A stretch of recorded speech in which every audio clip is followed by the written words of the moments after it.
Hi, welcome to Barvotti's 60th live, 60th? Wow, 60th live screening of Tools for Creatives. I am Phoebe Bradbury, and today I will be demonstrating some of the tools that I use every day in my art studio. I wouldn't want to be without them, and I find new uses for them all the time. There will be promotional offers during the program, and the promo codes will be active during the demonstration and for about half an hour after. The current time is 12 noon Central, March 14th, 2022. Right now, the promotions are only available on amzn.com. That's Amazon USA.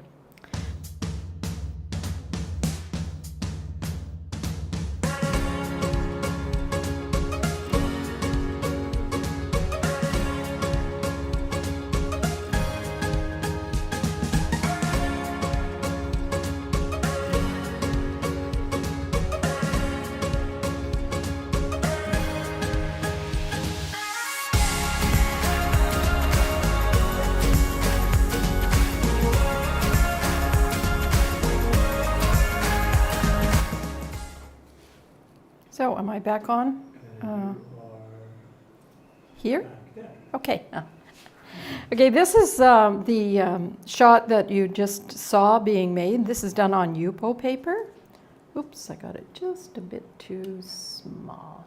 And one of the reasons I'm showing this one today is the name of it is, oops, does it just fit? Oh, God, I have to turn it sideways. I like it the other way better. What am I doing here? Pardon me for having trouble with my Zoom. Here, let's put it in properly. It just means that part of my table that I don't like to have exposed, I have exposed. And the reason I wanted to show this today is because of the subject matter. It's called Flamingo Land. And we live in the land of flamingos. And today we're going to do a couple of excerpts, a few minutes each, about our studio and what we look out on and how things are done here. So, and one of the things we do see often here is flamingos flying by, and not today, but another day we'll have a picture of them migrating from one mangrove to another. So this is on Yupo paper. Oh goodness, I'm so well prepared today. It's done with one of these tools. I believe it is done with the 1 inch. Yes, this one is done with the 1 inch modeler. And that's these swirly lines there and these lines and that sort of thing like that. So what I'll be doing today is I'll be doing probably a number of pieces, and I will be using the modelers. These are the modelers as I go, and I'll be talking about what I like about them rather than spend 15 minutes talking about all that stuff at the beginning every time, every show. I think it gets a bit tiresome for people. And there was another one here. I want to show you another one that we're going to work on. I just discovered doing this yesterday. Okay, as I was preparing Yupo sheets. Let's see here. Let's get this just in a little bit more for doing something else. So a Yupo sheet is just a plastic piece of archival paper. And what I was preparing them for, I wanted to have black ones, really black, dark ones. And the reason I wanted to have black ones is because I was going to make some stuff like, demonstrate something like this. And I will be doing that later in the show.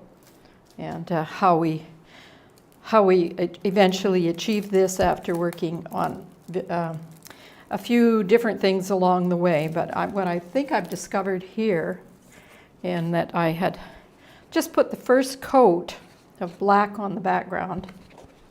And I thought, oh, that looks like fun to play with. And I couldn't resist, and so I added some blue. And so I got this really neat abstract on Yupo paper. Once again happening when it was not on the film, so I will never have a film of this. But I really did like it when I saw it. So I may attempt to do one of these today. I think it's in focus. It is, isn't it? Okay, I'm just, might take it out just a wee bit. Take it out, there we go. Yeah, so this is kind of abstract art I like to do. And this is made from just the tools, some of the tools I've developed. Well, this is the only one actually. All the rest of them are tools that I haven't operated on. When I say that, I mean like this one here, you can see I went in and I incised little teeth on it. And so I did that sort of mark. That's what made this not on this. I can actually look at them and see which one I'm using, which tool I'm using just by the way the marks are, because I tend to make things that are fairly irregular so they're more interesting. And this is designed to sit up and go this way because I put my name in it there. And I was really happy with the result there, and made me think that, yeah, okay, I haven't explored that aspect of these. So what's happening with these when I have to get on every day and play with these tools, I'm starting to discover different and interesting ways to use them. So I share them as I go. And so we will be doing some of that today. Where do I want to start? I thought I'd start with a couple of, what do you call them? Well, I'll go back and explain it. This here paper I have on here, it's set into the back of a painting board so I can move it quickly. So you don't have to watch me move them all the time. But it's a paper that has a slick side. That's because it's actually white freezer paper that I buy by the roll. And if you watch the videos we show today, I'll actually show you where that roll is in my studio later on, if we get to it, because I've got 2 5-minute things about our new studio, which is going to be almost an always whole art studio, and we're also going to share a little bit about what our studio is like here. So what I was going to do is just do a couple of these real quick renditions on this very inexpensive paper. This is one that I did. It wasn't in preparation for the flamingo one, but it was to show people how to do the flamingo one. And this, if you look at it, you can see the metallic paint I've got in there. So we've mixed, it's an artist quality metallic paint in a artist quality transparent, I'm pretty sure it's quinacridone red. So you can see, and it's quite pretty. And when it's on a block on the wall, it's one of those things that it depends on where you are in the room, what it really looks like, and it changes depending on where you move to. I kind of like paintings like that. So the painting we started out was a quick one on Yupo, and so now we're going to do like let's hope I'm ready to do it, because sometimes it helps for me to be a bit relaxed, but I just usually start with a shake of one kind of paint. I try to do it in the center. Did I get in the center? Let's see. Where is the center? Okay, I can see the center. Now I'm a little bit high and to the left. Okay. Ooh, green and red. I don't know. Aerolite yellow. I like this yellow, but not as much as this other yellow that I'm going to put on next. And I'm preparing a bunch of stuff for going online on abstract artists in Canada, and I've been asked about my techniques and stuff like that. It's very funny because I think I discover new techniques and I do different things every day, and I do try to work on certain things over a period of time, and I have managed to do that sometimes. But as soon as I get an idea, I want to try it. Unfortunately, it doesn't always happen when I'm doing this on the show. Sometimes it does. And so I'm going to take one of my little toothy ones. So I want to show you this first of all. As a matter of, okay, okay. just have to get that old focus going. So this is the silicone. It's a soft, medium hard silicone, and this is the 1 inch. I've cut some very irregularly sized chips out of the end of it, and that's just because I wanted to make some parallel lines. And that was the first one I made like this. And now I've made, I think I have no more than 6. And I just use them all the time. Not all the time, but I use them if I want certain things, if I want a certain type of textured background or whatever. But let's just, not going to think about this too much, because if I think about it, I'll ruin it. If I do too much, I'll ruin it. So this is just one of those things where I'm just going to start. Start, she says. And if I'm worried about mixing paints while I'm doing it, I just wipe them on a damp cloth as I go. That happened to be one of those expensive, you know, cloths that come in a tube, but I usually just keep wet, cleaned. It has paint on it, but it is a clean, wet cloth. And I just keep them available so that if I don't want to mix colors. I really like this dark color, so I'm going to go like that. And let's add some more orange. Ooh, ooh, ooh. Okay, now we got a lot of parallel lines, and I'm thinking, too many. So normally I don't allow myself to think. So I'm just going to maybe just start playing here a little bit without thinking too much.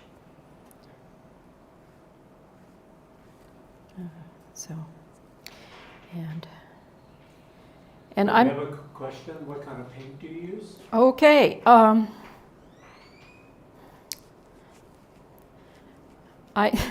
I'm hesitating because I'm not supposed to talk on the Amazon about if I'm not using the product that I'm marketing, because this is a brand program. But I do use an acrylic paint, and this is a fairly soft-bodied one. If you want the brand, just email me, and I will tell you that. Be very happy to share it with you.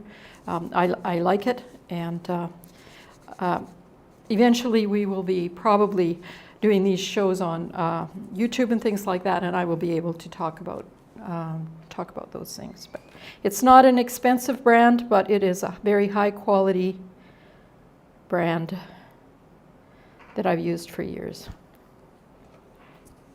Oops.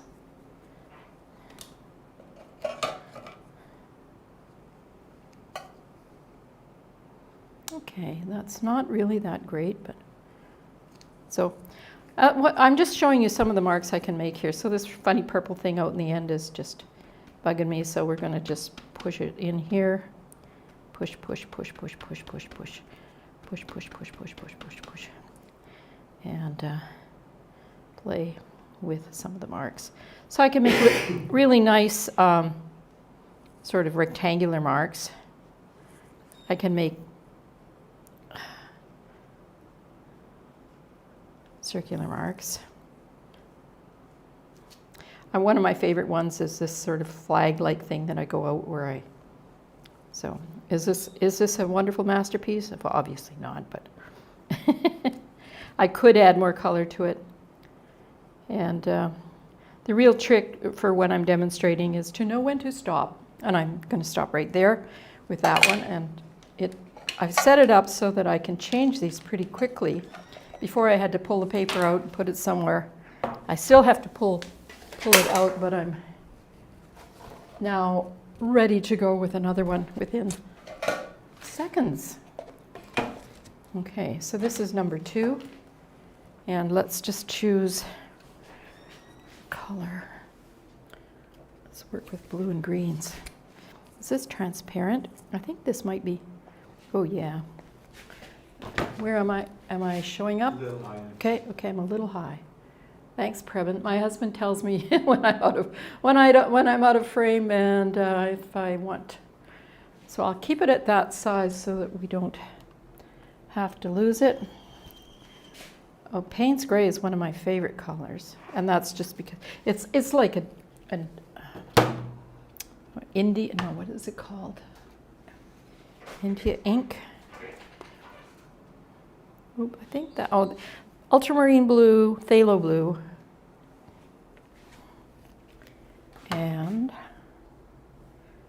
Okay. Right now I'm not using a lot of my, because I live in Mexico, I have to order my paint outside of Mexico because they do not sell modern colors in the stores. And I'm starting to run out of some of the colors, but I will be ordering again. So let's just take a deep breath. What's this gonna be?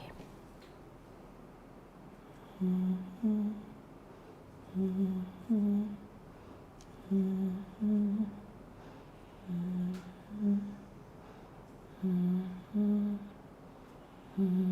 Mm-hmm. Mm-hmm. And I really wish I could put this to music because I do much better when I've got music playing. The problem is then it has to be something that we have vetted with so that we can put it online, and it has to be, I'm not sure about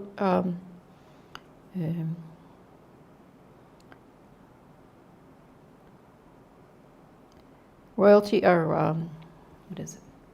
Classical music, because I really like listening to Mozart when I'm painting. So far I haven't used very many pieces here, and I really like the big globs that stick behind, and so this might just be a finished piece right now. In fact, I kind of like it. I don't think I've overworked it. I think if I did much more, I would be overworking it. I don't like that funny little blob sticking out there, but yeah, it does stick out. But maybe I could just, see, that's the thing, is when I start fixing, that's when it all goes to, I think I'll just leave that one. So that's about how long some of these take. And you'll notice that part of the composition is what I've laid down already. It's part of the way I lay the paint down in the beginning.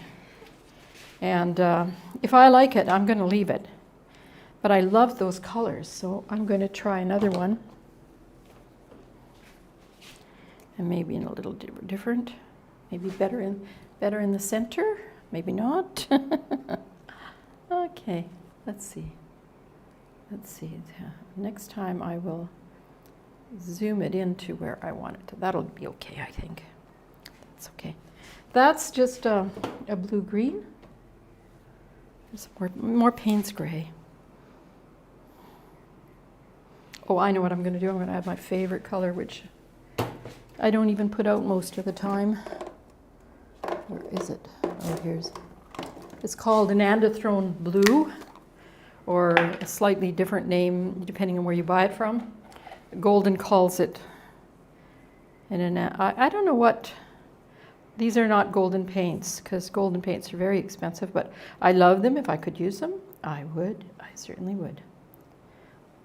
So I'm using one of our shapers here to put this on this time, because it won't drip out of this lovely little container,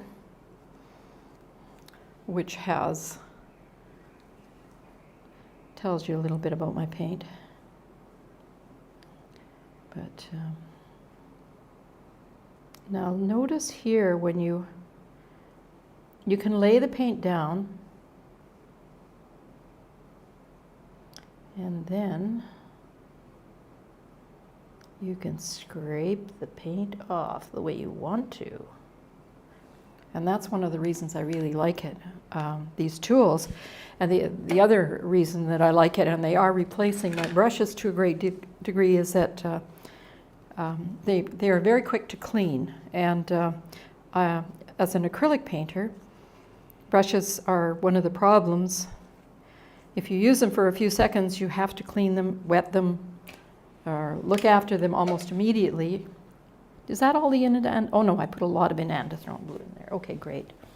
I'm not going to put yellow in because I'll definitely get green. So we're just going to, maybe we'll put some red in.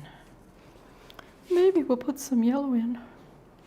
I just finished saying I wasn't going to put yellow in. Well, that good old short-term memory, eh? Okay, let's see.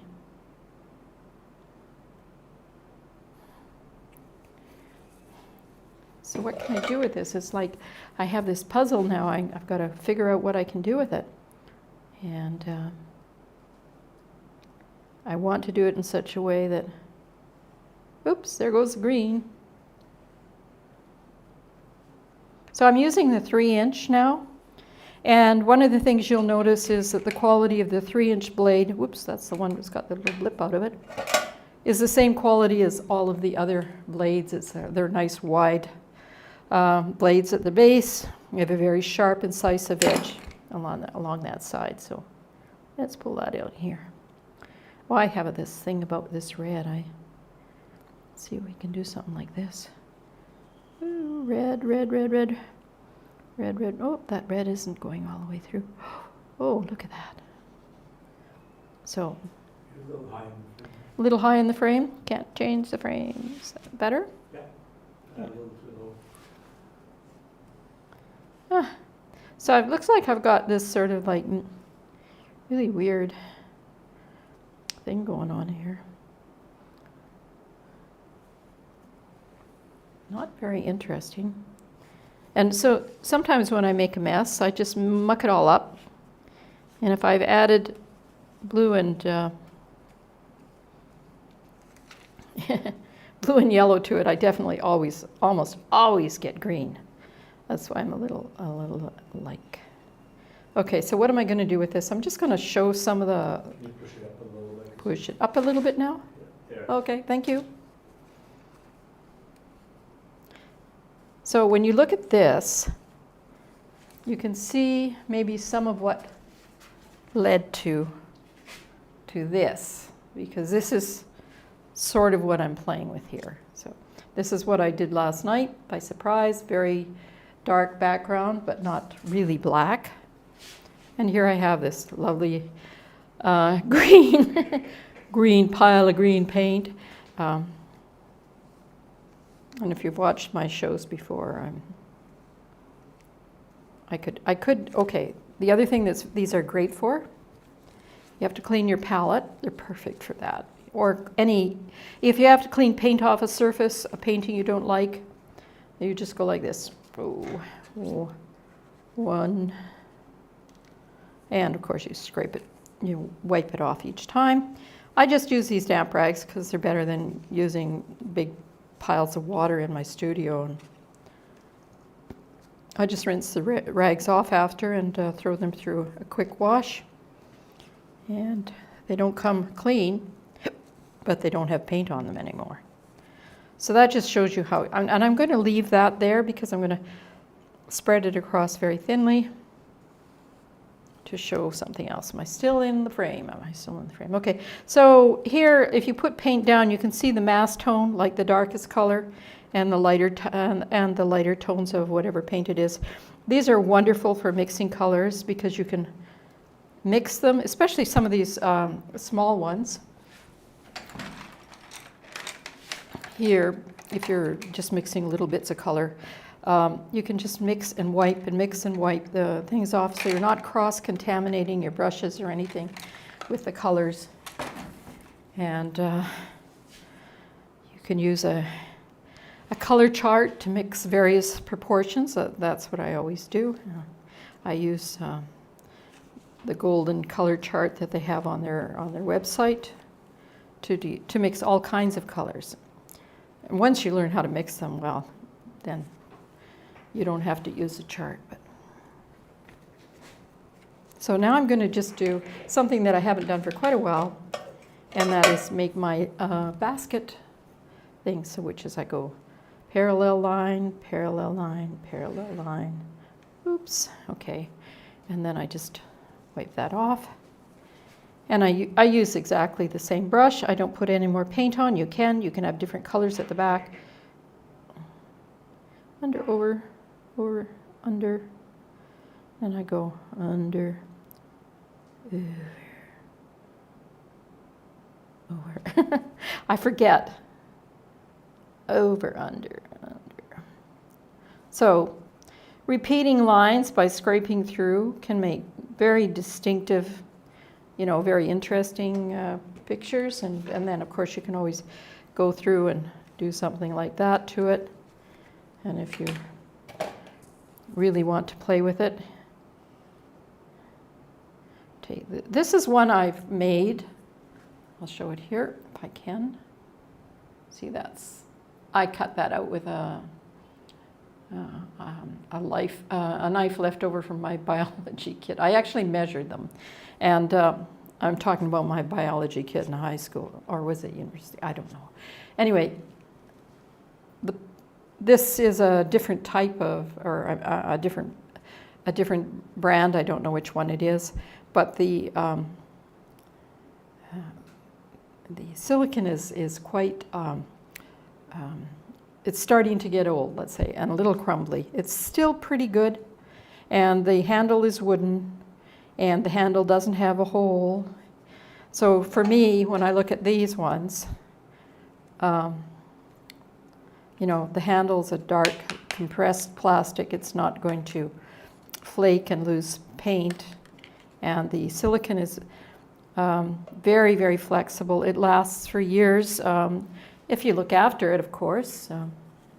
If you leave it sitting if you use cold wax or leave it sitting in any kind of solvent, it will soften any silicone. So if you are using silicone tools, you should remember to always rinse them in water. So I'm just going to play with this a bit. So just even a very uninteresting thing that you're doing can become something that people might look at and say, oh, I wonder what they laid down first. I wonder what they laid down later. So that one, this is not a great painting, but I'm just going to take it off and set it aside. And I'm going to do something with one of my, which ones was I going to do? I'm actually going to use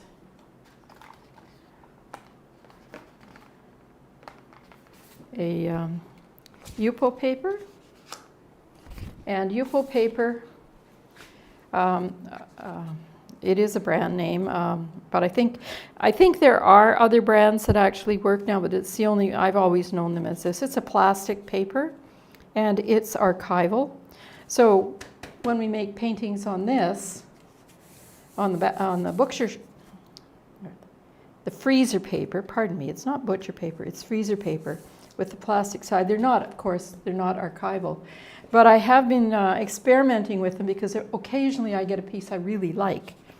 And I usually, I keep them around for a while, but then I digitize them if I really like them. But I've discovered that if I paint the back side, like the paper side, with an acrylic paint, white paint, it probably makes them a little more archival. But this is Yupo paper, and I think I'm trying to remember what I'm going to do something like this. I know it doesn't look very interesting, but it's fun. And it can make an interesting gift for a child.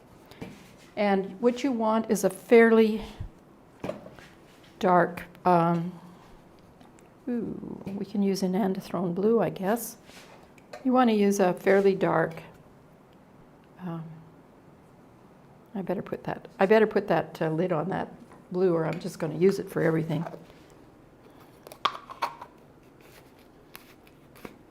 You may want to zoom out a little bit, because the Okay. papers I still need to be, I'm too big. Oh, it's easier for me to, I just don't think about looking in the viewer, the right viewer. Is that better? Just make it a little bit bigger. Okay, maybe move it over a little bit more. Move this over a little bit. There we go. There we go. Okay. So I'm going to oh, that's nice. I had a bit of that blue and green on this one. I'm going to put a little bit more on.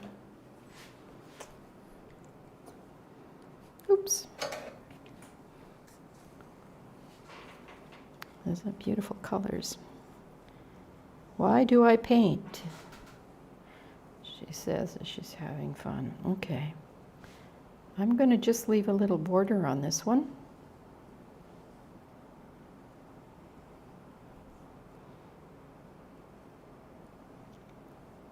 And I'm getting ready to put a bunch of these on, did I say already, Previn? Abstract Art in Canada? Abstract Art Canada, I think is what it's going to be. I haven't got anything up there yet, but so I'm just preparing a little surface here with sort of my favorite blue and my not so favorite blue-green. Part of the reason I say that about the blue-green is that unlike the blue, it is not transparent. I really like transparent colors, and I like the modern transparent colors. So I'm just going to leave that because this is all going to be covered up in a second. I'm going to take, I don't know, one of these. This is our set of shapers, and our shapers are, there's 5 in a set, and they have 5 different tips on them. And they're a lot of fun to play with, but they do a lot of work too. I'm just looking for the piece of paper that tells me all the work they do. And anyway, if you go to our website, we have really good information on our store about what you would use these particular tools for. We have this is a 10 millimeter. That means it's 10 millimeters or 1 centimeter across the main tool. And then all of these are sort of 10 millimeter tools. These ones are 4 millimeters. These little tiny ones are 3 millimeters. And these ones are 7 millimeters. So we do sell a lot of the 7 millimeters and quite a lot of the 1 millimeters. And I'm going to take those 2 out. And I might grab some other ones too, but let's see. Yeah, okay, here we go. So I'm going to have a start point here. Ooh.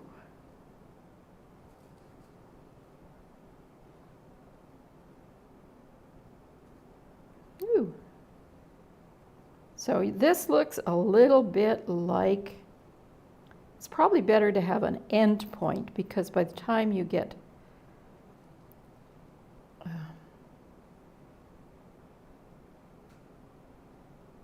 I'm just having fun with it. And I can go over the edge and around and over and around and under and around and over and around and under and around and around and around and around and around and around and end up there. Okay, so what this one is about is, this is a little game where somebody can start looking at this and follow it and see if they can follow, how far they can follow it, follow it around. And I just did one of these the other day. I used to do an in and out puzzle, but, and also the other thing you can do with these is you can just play with them and then you can write a note, a message in them.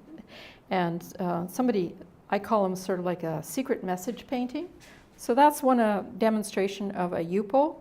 And it's done with the 1 centimeter shaper, the flat, what's it called, the flat end? No, what's it called, Previn? Flat chisel, yeah, 1 inch or 1 centimeter flat chisel. So this would be the 7 centimeter flat chisel. Could do the same thing, maybe on a smaller piece. I'm not sure if I have any smaller pieces here today. I'm going to set this aside. Okay, and let's see if I do have a smaller piece. So here's one that was done very similarly, but not with quite as many wiggly lines. I'm going to bring it into, okay, that is focused, and now I'm going to bring it in. Zoom a little bit. Okay. And I think you can see it say, I cannot love you. And you could put something else down there. I didn't put anything, but I cannot love you anymore. That's any more than I already do, or I cannot love you, etc. Who knows? But you can make an unambiguous one or an ambiguous one. but just by putting in sort of a messy background and then inscribing your secret message on there. So that's one I did a couple of years ago. I just had laying around. So they can be a lot of fun for that. And Previn, do you want to show? Previn's going to show you. I just want to explain something before he starts showing you. I've been working here now. This is our. Okay. Except I have to step over a painting. I have a painting on the floor. Okay.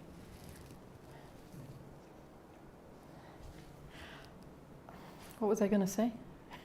I've been working in this little studio now for 60 shows, and we are in the process of moving into a new one. So far, we've ordered a new easel, a big, strong one, which can take very large supports. And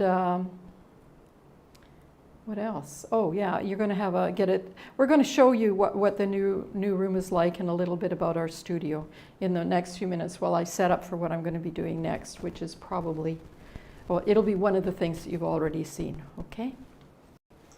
This is the new studio that we have, we're getting ready. It used to be Gina's apartment during COVID. Not apartment, it was her room. It's on the second floor of our house on the Yucatan Peninsula, and it was full of very old furniture. There's still some of it here, which we're going to use for a little coffee corner. And this is the view out one window. And like all of Mexico, we have big iron bars that cross our windows, but after a while you don't even see them.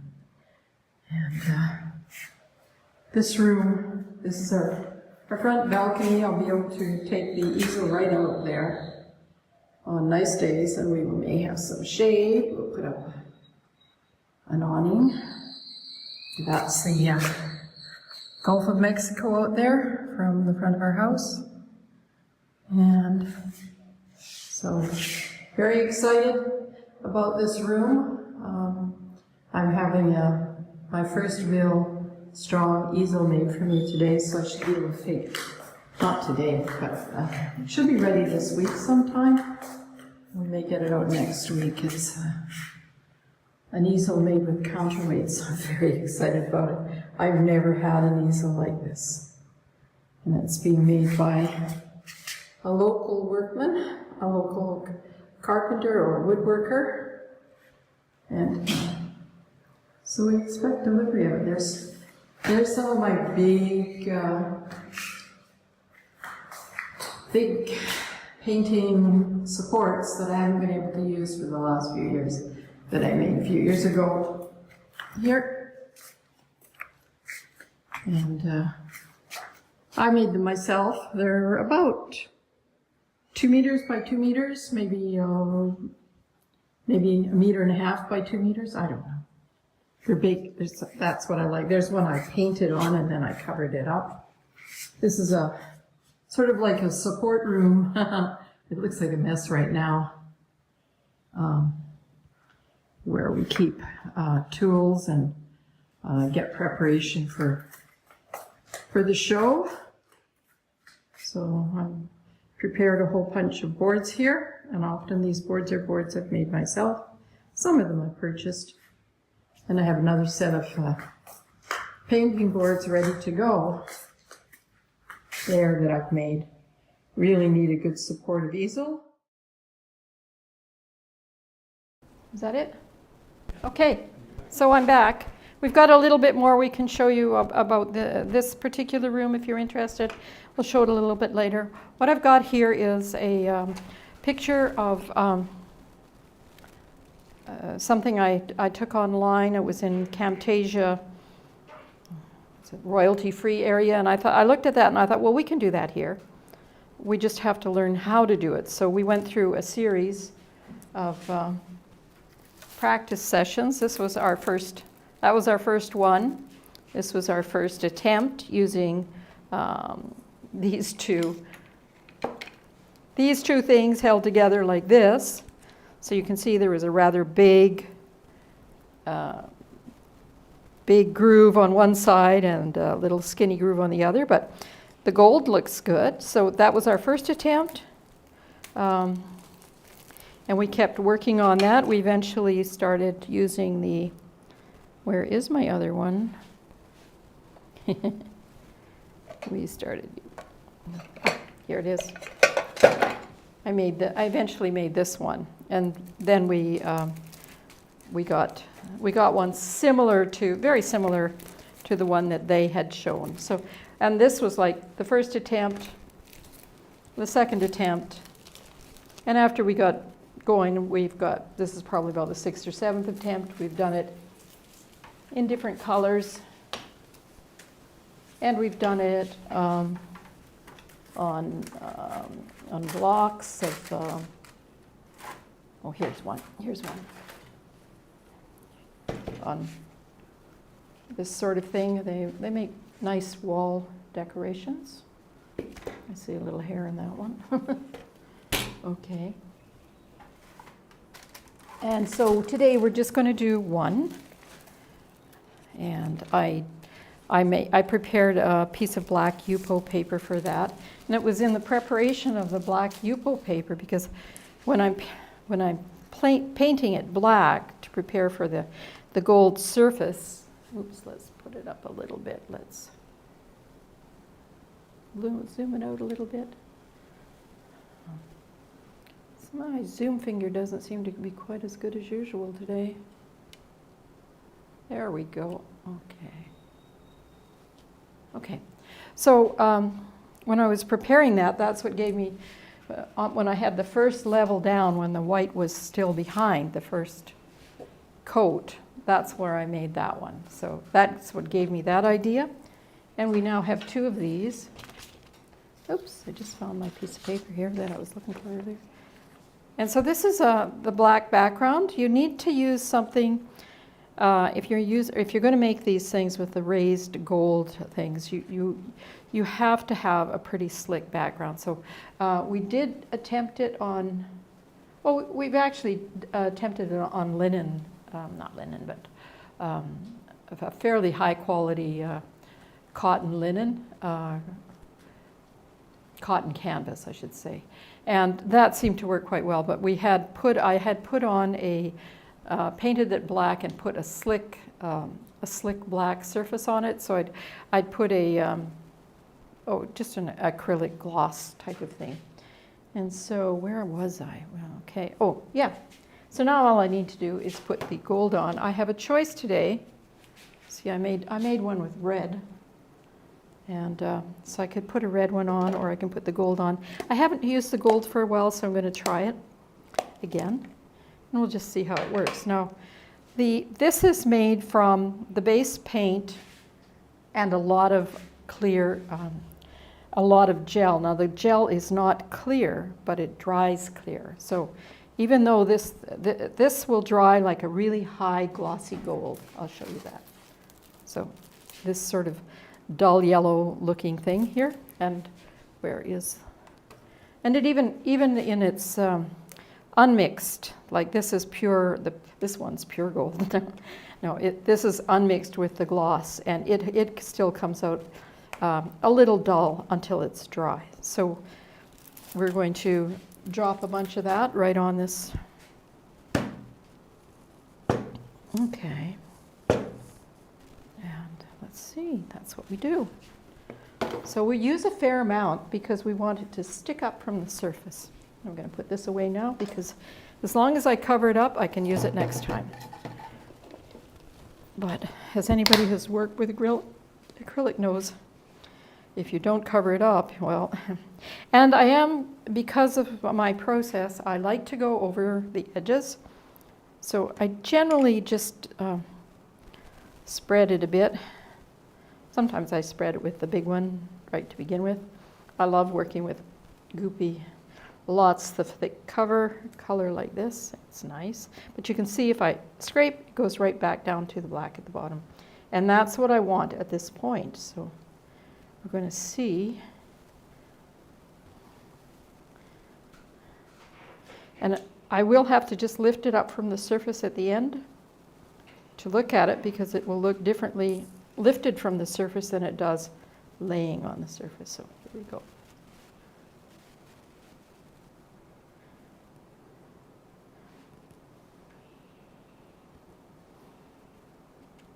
Now I'm going to leave it to my, I could just do swirly things, or I could do swirly things and flat things, or I could do, anyway, there's a lot of ways I can go about doing this. And one of the things I like to have is sort of very rounded edges and go right off the side like that. But after you've done about 20 of them, you think, oh, that's boring. So I've sort of, you can do other things, but is it as good? And that's sort of the place where I'm at now. Some of these things, I do like to have round, curly, so I don't like that. That's quite a sharp angle there, so I would go over it. And then I've done some like this, which I really like. Or you can twist the thing as you're going. So you can see there's a lot of room for play here. So it's just going to be a matter of me getting as much paint back on there as I can. And stopping basically when I think it's okay. Because it's very easy to go beyond okay. Having done it many, many times. So, and it's great having the background here. I never actually just did what I'm just doing now, which is clean off the background when I'm trying to get some of the paint back on there. Well, after the first initial scrape. So just to give you some idea of what, that's one of them. Not terribly different than this one. And we can then also do things where we go like partway through. Okay, let's put these down. Let's get going. And see if we can get to something that is acceptable. Oops. Pretty angular. Oops.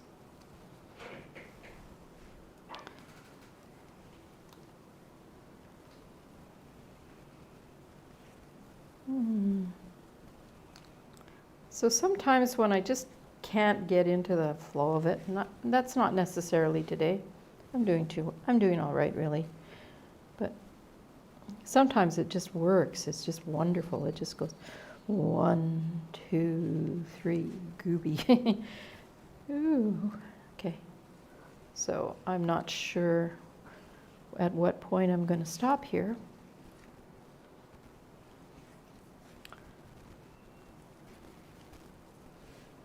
Or if I'm going to stop, I will have to stop soon. Let's see where, oh, I'm already at 11:50. Goodness, I apologize. We are not going to be able to do our pour today.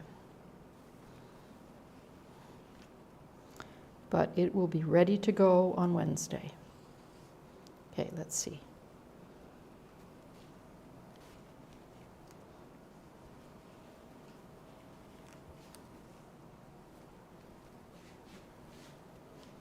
Now, what I'm looking at right now, because I'm getting pretty close to the end, is I'm looking at big, broad things of paint. Now, that will dry just almost exactly like it is, so it's okay.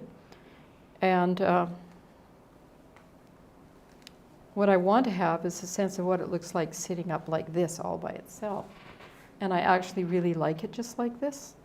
I like that broad piece of gold coming up there, and it will be gold later. Now, I can't, because I've lifted it, I can't put it back down there. So this is where I look around my studio and I say, what spot did I not cover yet? And, oh boy. Here we go. Okay. So because this is so so fluid and there's so much left, I'm just going to show you what I do when I'm actually a very frugal frugal painter, so if I've got paint, even if it's not the right color, and I can save a bunch of it, I will, because sometimes you just need paint for a certain level of paint for a background, or a certain lightness or darkness of paint for something. And sometimes if you save it, and this is worth saving because it's got so much gel in it, and if it's saved, I can just scoop it out and use it next time, just like I did here. I could use it on small pieces, like for example, I could have put it on a small piece of Yupo paper, and black and gold, or whatever colors I wanted, and send it as a postcard. That's one of the things about Yupo paper. If you're buying the heavy quality stuff, which I actually buy it by the case. But a case has lasted me years. I'm only halfway through it right now, and it's what am I trying to say? I can cut out postcard-sized pieces. I don't dare send them in the mail in Mexico, because if somebody sends you something to Mexico, you might get it. But if you send it out through the mail, they probably won't get it. I could be wrong, but we haven't had much. We generally have to use delivery services, and I'm not faulting anybody, because I've had some mail delivered by somebody on a motorcycle from the post office, like quite regularly, but you just really don't want to depend on that too much. Okay, so I just came across this, and I was talking about it a minute ago, and that was about these ends on these wonderful, what? Papers upside down. The paper's upside down? Goodness, how can you read it if it's upside down? Okay, so these are the ends on these sets of shapers, and like I said, we were using the 1 millimeter or 1 centimeter shaper here. Okay, I just have to change this so I can see a little bit better, and maybe put a black background isn't a very good one. Let's put a pretty white background here. Okay, so this is a 1 centimeter shaper. That's the chisel point.